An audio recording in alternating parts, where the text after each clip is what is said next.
the opening of the last plenary session of the 18th Communist Party of China National Congress. We'll be looking at what issues are likely to get special attention this time around. And after Taiwan's leader delivered her annual so-called National Day address, how strained are things now between Taiwan and the Chinese mainland? Welcome to The Point, live from Beijing. I'm Li Xin.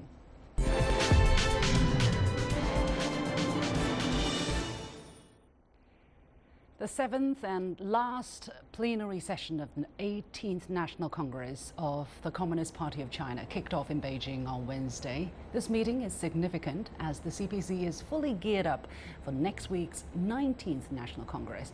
Traditionally high on the agenda are discussions on the report to be delivered by Party General Secretary Xi Jinping at the Congress. The proposed amendment to the party's constitution is another important item that would attract maximum scrutiny. What are the implications of this session for the upcoming 19th National Congress next week? Joining me for the discussion today are Xu Qingduo, a current affairs commentator, and Rick Dunham, a visiting scholar at Tsinghua University. Gentlemen, welcome to the show. A little bit of popular political science here. Xu Qingduo, tell us first, help us understand rather, what is the last plenary session of a National Congress of the CPC does? Why does it matter? If I can put it in the more like non-political language, it's like a conference that will prepare for the big event. That's for the next week, the party's National Congress, 19th. So that's the most important political event of China this year. For this particular conference today, being opened up, mostly the delegates will review some of the work report, like to be delivered at that Congress next week, like a work report of this, the whole party work of the past 5 years, and also a work report about this disciplinary work of the past year, let's say, and also probably others like the decisions to punish some of the officials who have broken the rules or even the laws, so that will be also reviewed by this the delegates. This is the work they mostly, Yeah, so basically setting the stage for next week's... It's more like a connecting link to the big event. Absolutely. However, for the people who are watching us from outside China, who are not very familiar with the Chinese political system, maybe it would help to also compare, let's say, the National Congress of the CPC to any Western equivalent, if there is any. Rick, you come from the United States. There are two major parties in the US, the Democrat and Republican. Can this National Congress of the CPC compare with a National Convention of the Republicans? Well, it's not a direct comparison, but yes, there are a lot of parallels. The first difference is obviously two parties, but what's going on this week is very much like the week before the national conventions of the Republican and Democratic Party, where you have the platform committee, the rules committee, you have a lot of the party rank and file officials who are getting together to write the reports that then the delegates will vote on the next week. I think the biggest difference, if you're looking at it, is the Communist Party meetings actually have much more bearing on the policy that will be adopted. In America, at the national conventions, there are promises for voters, but there's nothing binding, and often what is voted on in the platform is not adopted by Congress and the president after, but it is a statement of priorities. Here it really is a statement of governing philosophy. You mentioned the Congress, right? In China, we also have the National People's Congress, which is convening every year in March. Qingduo, I think it could be a little bit confusing, right, when we talk about the National Congress of the CPC and the National People's Congress, which is the MPC. What are the major differences here? Well, right. Well, National Party Congress, as the name indicates, it's get together. It's a big gathering for the party. It's mostly the topics is really within the party, but they will produce guidelines for policy making at the national level. Policy making, it could be concerned with like national development, domestic affairs, and also foreign affairs. But that will be like a review of the past year, past 5 years. What are the experiences? What are the lessons we need to learn? What are the principles we need to continue to follow or to make some changes for the next 5 years? Then these suggestions will be written in like a government work report, and that will be reviewed by the National People's Congress. So that represents the power of the people, the highest power, say. Yeah. Now, Rick, for the foreign observers or commentators, you as one, what do you pay special attention on for this upcoming National People's Congress, the 19th? Well, I think there are two sets of things that people are looking at internationally. One I would call personnel. It is who's up, who's down, who is set to retire, who is coming into the leadership, if there are any changes in the plans looking ahead for President Xi Jinping. The second really is economic policy. I mean, it's the policy debate, but particularly economic policy, both inside of China and China looking outward. China is an international economic player. I mean, there are many other things, but I think those are the two key ones. Yeah, in terms of these two, for instance, the personnel aspect, Qingduo, do you think some blueprint would have already been developed or even decided on during the last and 7th plenary session of the 18th Party Congress? Yeah, I would say so. At least there would be a list of names to be voted by the National Party Congress next week. You know, they will vote for the highest echelons of power within the party, within standing committee. Usually the most powerful men, let's say, powerful men and women in this small group of people, sometimes 7, sometimes 9. And then you have the Politburo, like 25 members of them. So that's the second level. So there will be a list, and then the delegates, more than 2,000 of them, will come to Beijing and vote on those names. And then that's very important. In a sense, I can provide a further explanation to that, because you see over the past 5 years under President Xi Jinping, he has big plans for this nation to develop. Yes. In terms of like outside, outward looking, say Belt and Road, and then inward looking, you can see like a poverty alleviation, and also the 2 centenary goals until 2049, so-called revival of the Chinese people.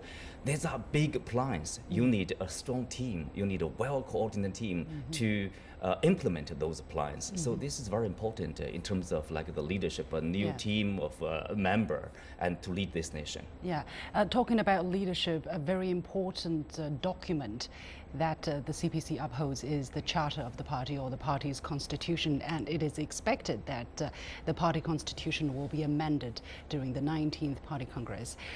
What is the significance of that, not just for the CPC, but also for the future of the country? Well, as a practice, this is not the first time to amend the party.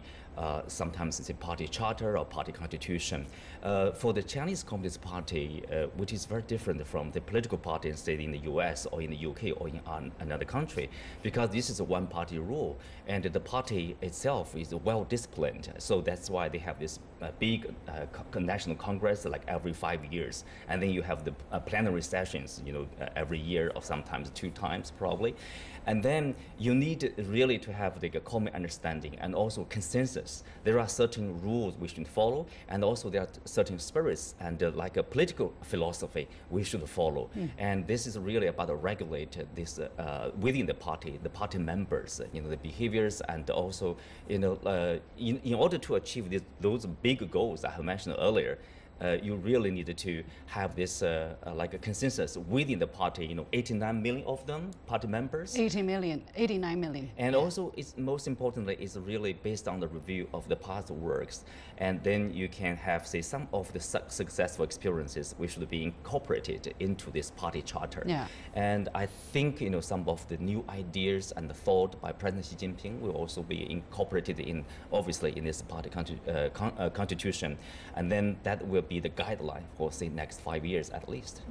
Rick, from an American perspective, how do you understand the obsession of us, the Chinese and the Chinese Communist Party, with putting theories into very carefully thought of words and have it written down, black words on white paper? Well, I say it's discipline, and a plan. I mean, this is a game plan for the next 5 years, and the changes in the Constitution are really reflect any kinds of changes in priorities. I mean, this is, I'd say, the equivalent of modifying the American Constitution, amending the American Constitution, which is very serious and very rare. The American parties, when they meet, have their platforms, but it is not nearly as serious in terms of legislating as this. So outsiders will look at what changes there are, both in terms of policy implications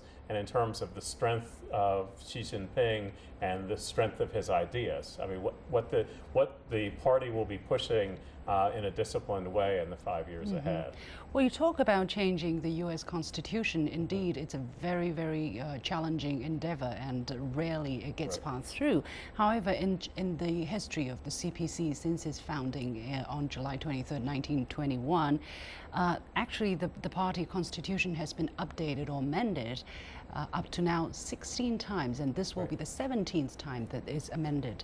Exactly what is the point of upgrading or amending the constitution so frequently? Well, I can give you an example. Like 40 years ago, China started this opening up and reform process, and say after a couple of years, like 5 years since the opening, and then you have some new experience, you have some new ideas, you needed to be incorporated in this party constitution, and or in the Chinese word, like unify the thought of the party members. Usually they are officials at different levels to lead the nation into one direction.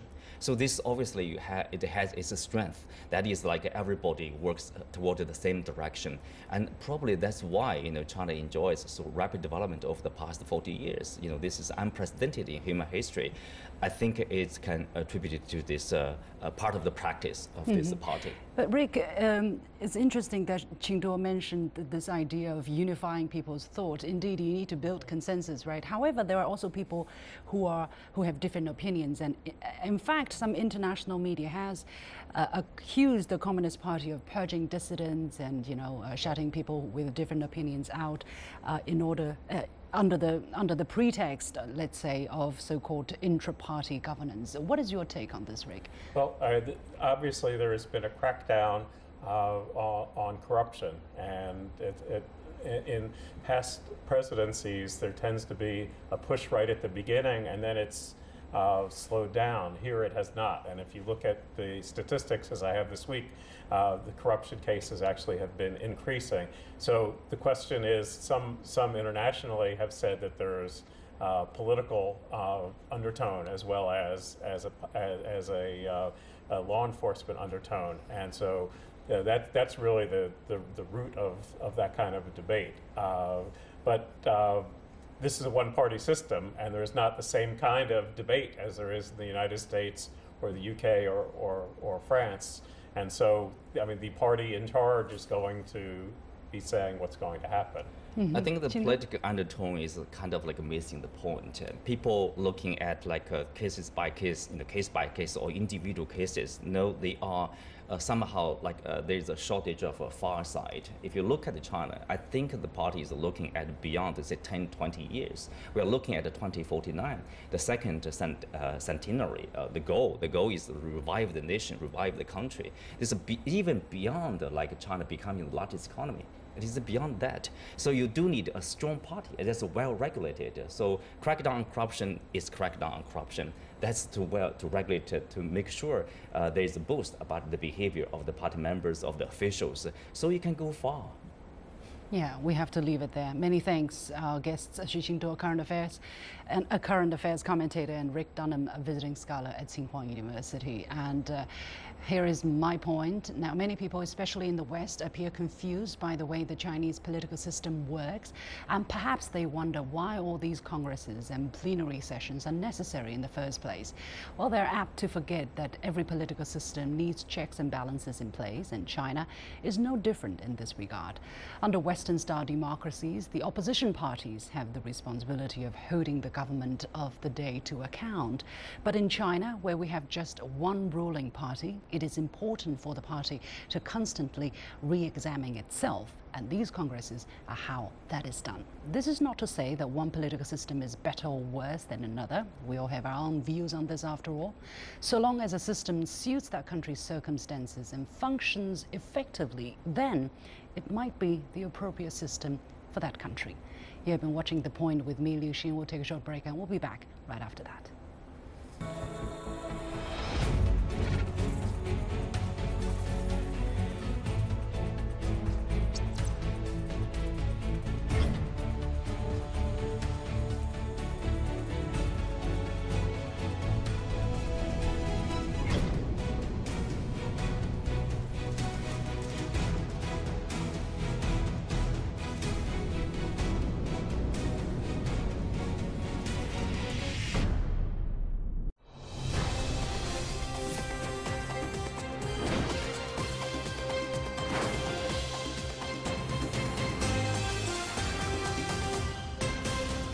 This is CGTN. You're watching CGTN. I'm Jeff Moody, live in Beijing. You're watching CGTN. Coming to you from Washington, D.C. You're watching CGTN. Coming to you from my room. I'm members of this. Mark, what can you tell us about events happening there? Politics. This is a pretty picture. Time you can see Back over to Beijing. to go after them. All about the This is CGTN. CGTN. See the difference.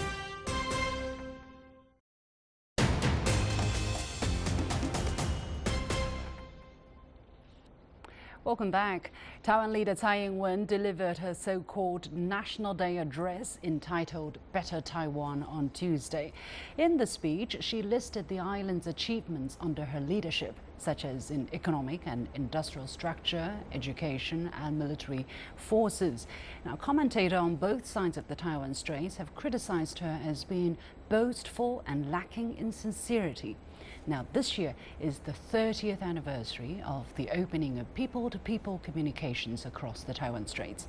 Tsai Ing-wen said, and I quote, "Over the past 30 years, hostility between the two sides of the Straits has been replaced by peaceful development, and yet she seems to continue to ignore the 1992 consensus and the One China principle." So what is behind Tsai Ing-wen's latest speech, and what is the future for cross-straits relationship as China is set to welcome the 19th National Congress of the Communist Party of China? I'm joined in Beijing by Zhong Ho Tao, researcher from the Chinese Academy of Social Sciences, and from Taiwan by Joanna Lei, former Kuomintang legislator and now a current affair commentator familiar on CGTN. Now, thank you very much for joining us. First of all, Joanna, what new messages did Tsai Ing-wen send during this year's speech compared to the one she gave last year, and how have the public in Taiwan responded to this speech so far? Well, certainly most of the rhetoric was exactly the same as last year's speech.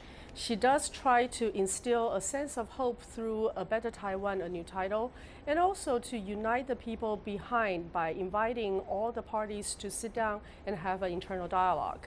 I think it's most importantly missing three major opportunities, and therefore she was criticized by left, center, and right in Taiwan. For some people, she has missed an opportunity to clearly define what she meant by new model when she said cross-strait will have to have a new model. So she missed the opportunity to clearly define and propose it before the 19th Congress.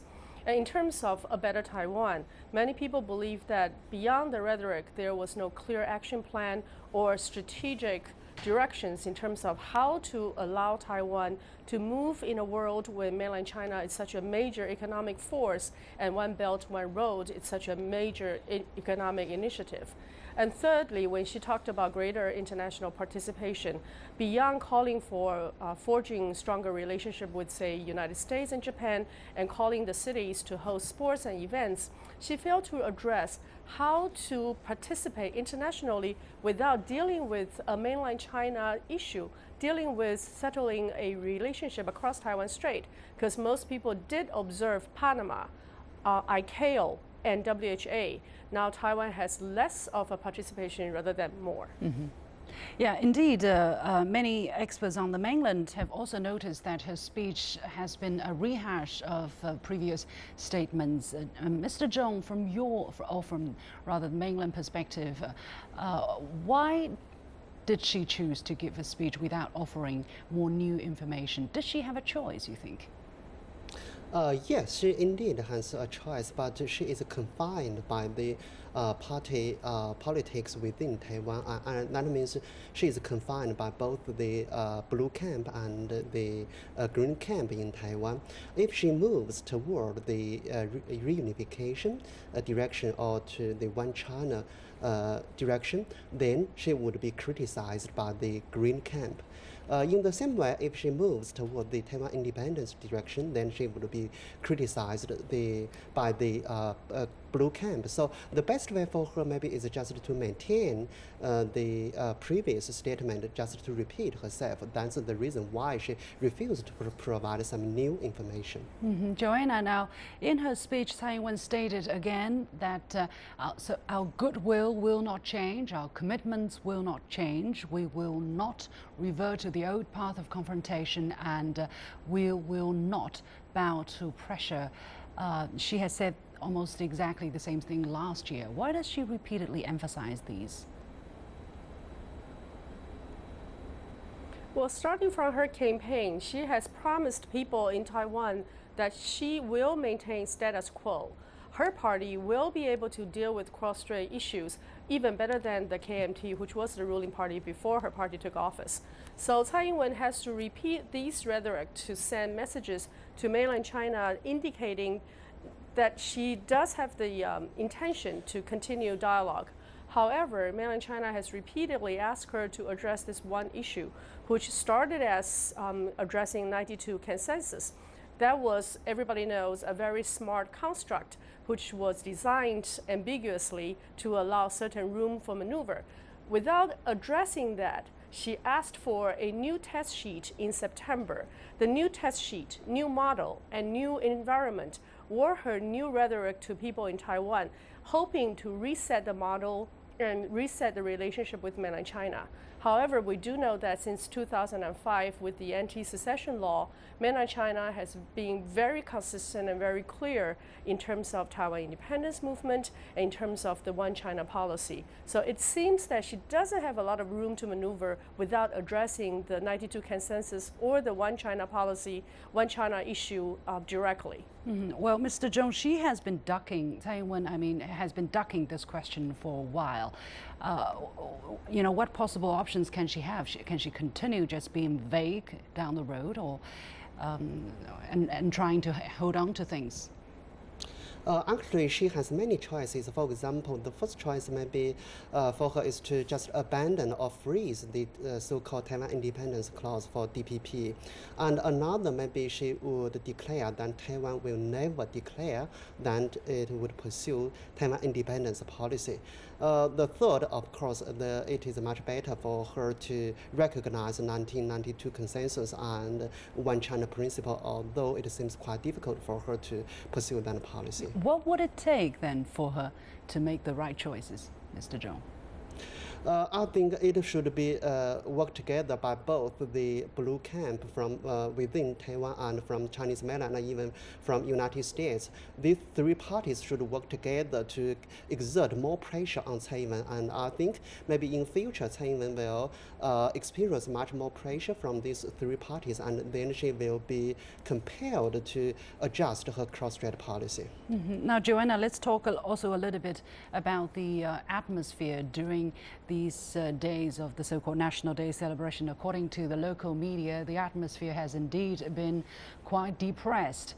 The so-called national title and national flag of Taiwan were not seen on the stage where the celebrations were held, and citizens said they didn't know what they were celebrating anymore. What's behind the unwillingness of the Democratic Progressive Party, or DPP, to display the title and the flag?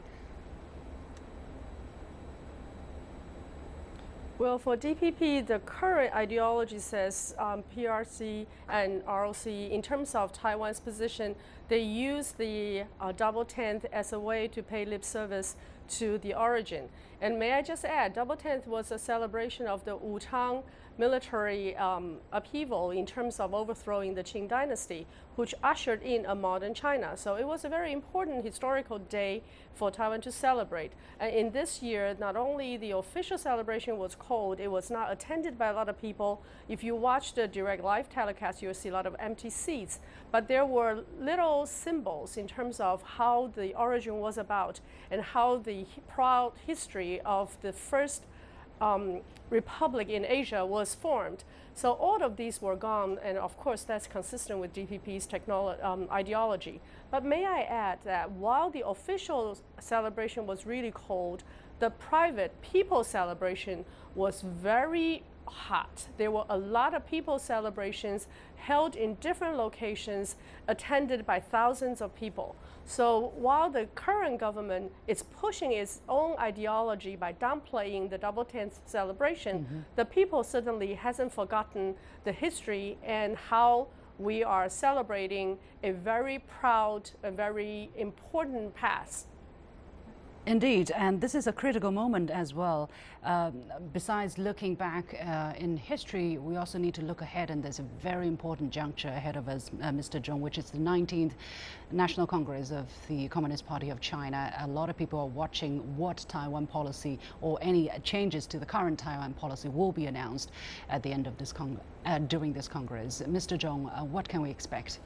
3 points. The first, our guiding principle will not be changed. The second point is the hard point will become much harder. That means we will send a strong signal to Taiwan authority. The last point is the soft point will become much softer, and we will push the cross-strait interaction.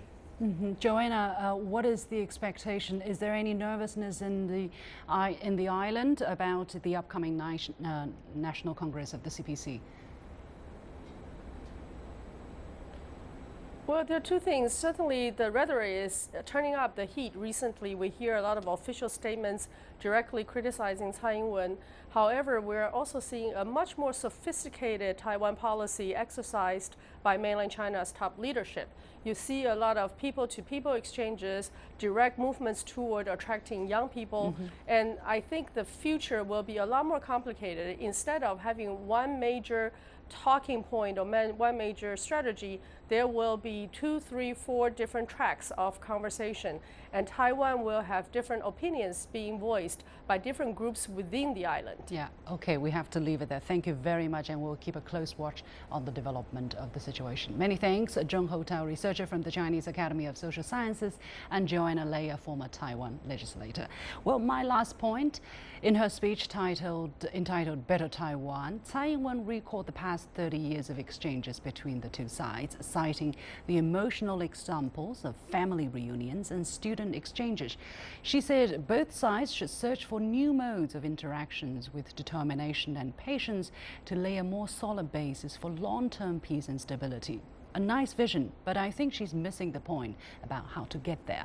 On the future of cross-strait relations, what the mainland is looking for is not flexibility or new mode of reinteraction, but reaffirmation of an old principle, that is, there is only one China. By avoiding answering this question, Tsai's talk of a better Taiwan is really just talk. That's all for this edition of The Point with me, Liu Xin. As always, you can follow us on Twitter or visit our Facebook page using the handle The Point with Alex. Download the application called CGTN Live to watch our show on your mobile devices, or go to YouTube and look for CGTN The Point. Thanks for watching. You've got the point.